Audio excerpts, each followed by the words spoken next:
আমার, টেনশন তো আমাকেই নিতে হবে, তোমরা কেন টেনশন করতে যাবে? প্রতিদিন বাসায় 10 বার বিয়ের কথা বলি, তবুও কেউ আমার কথা কানেই নিচ্ছে না। আর একবার বলবো, দিলে দিবা, না দিলে নাই। আমার আবার অত বিয়ে করার শখ নাই।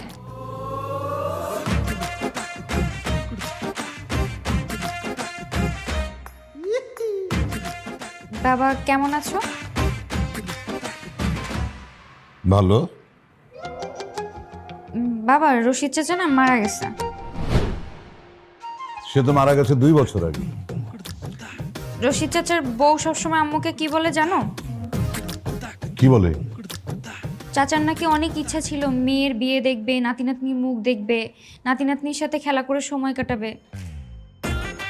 কিন্তু কি আফসোস দেখো, নাতি নাতনির মুখ দেখার আগেই চাচার ইন্তেকাল হয়ে গেল।